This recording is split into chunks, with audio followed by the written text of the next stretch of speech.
Hello everyone and welcome, my name's Ali. Today I have a new best class setup video for you guys. Today we're going to be covering one of my favourite weapons within the game, the MTAR submachine gun. If you guys have any suggestions for any of the future best class setup videos, leave it as a comment down below. I know a lot of you guys want to see specific classes for specific weapons, so if I see lots of comments for one weapon, I'll try and cover that as soon as possible. You'll also find a link to a playlist within the description that will show you guys all of the best class setup videos that I've done so far. Now I did say this was one of my favourite weapons within the game, however when I first started using the MTAR that wasn't the case. I knew it was a good weapon, but I just couldn't stand the iron sights. I didn't like the way it looked at all. Once you were zooming down sights, I gave it a go with a red dot sight, but it was just a waste of an attachment. But after a while, I actually just sort of forced myself to use the weapon without any attachments visually, so I was always using the iron sights, and now I've gotten used to it, and trust me, if you guys do the same, you're going to really like this class. To start off with, talking about attachments, I've gone for the foregrip and silencer. I feel that a silencer on a submachine gun works very well. You want to be getting close and personal to the enemies. Within this gameplay here in freefall, you're going to be seeing 90% of my gunfights are quite close, and with the silencer it means that after I kill one or two people, I don't have everyone else on the map knowing exactly where I am. Now, having just shown you guys that kill, it also shows you guys that this is a very versatile weapon. Compared to its other submachine gun companions within Call of Duty Ghosts, the range on the MTAR is very good, meaning that the damage drop off for this weapon will happen at longer distances, meaning you can at least challenge people at medium to long gunfights and still stand a chance of winning, even if you are against an assault rifle. Of course, you've got to be controlling the way you shoot. You've got to be tap firing or at least burst firing when you're shooting with the MTAR, and you need to get used again to those iron sights, which can be a bit of a struggle to start off with. But if you get that on lockdown, then it is, as I say, a very versatile weapon. Moving on to the secondary, lethal and tactical. Again, I've been a little bit boring. I'm afraid I've gone for nothing here, but it's really worth it for submachine guns, and especially the MTAR, because of the additional 3 points you get to spend on the perks. In the near future, I'll probably do a class which does include some sort of tactical, lethal and secondary loadout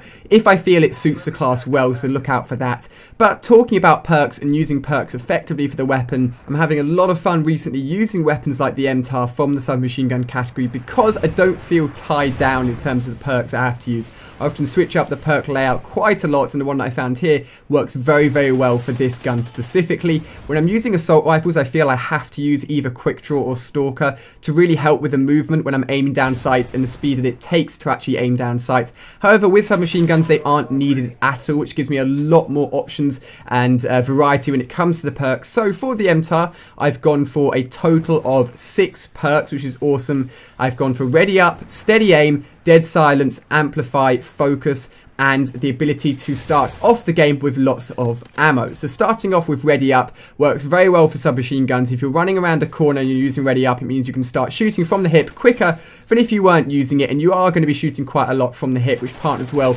with steady aim. Now, the actual size of the crosshair on the submachine guns and the MTAR are very small, and it means you don't have to aim down sights much at all when you're sprinting around, especially in close quarter maps like this or around corners, meaning that hip fire on submachine guns and the MTAR is just absolutely deadly. Now, the combination of dead silence and amplify works very well for modes like freefall, or modes where you think the enemy are very much relying on their sound to hear you and predict where you're going to be next. However, if you don't use a headset a lot, or you feel that you're playing modes like ground war or modes where there's lots of sprinting going on, you can always replace these 2 perks for something like hardline, which will work very well. And then focus, I use this on every single one of my guns now. It's very useful. If you're not using it already, use it. It basically reduces the flinch you get when you're in a gunfight being shot at, can help you win many different situations. And then finally, the ability to start off the game with lots of ammo is very useful. I wasn't using this perk on my MTAR for a long time, but I found I was running out of ammo very quickly, and I just couldn't go on those longer streaks, which I really wanted to go for. So I found this setup to be the most all-round setup for the MTAR, and I think you guys are going to do some serious work with it if you give it a go yourself. Finally, within this gameplay, I was using the SATCOM, the new wolf skin for the guard dog, and then finally the Battle Hind. The Battle Hind is a weapon I absolutely love, and can just go to town. You don't have to control it, and does a lot of work. So on screen here, you can now see the overall class that I've told you guys about within this video. Give it a go. Let me know how you get on within the comment section down below, and give the video a very quick thumbs up if you've enjoyed it. That really helps out the video video, and I really appreciate it. Unfortunately, I just used this gunfight here. He drop shots me, and I thought I was going to get myself a chem there within that free-fall gameplay, but it doesn't quite happen. Thank you very much for watching, guys. Hope you've enjoyed. Make sure you're checking out all the videos on screen here, including some live gameplay using the new Wolf and Christmas Camo DLC.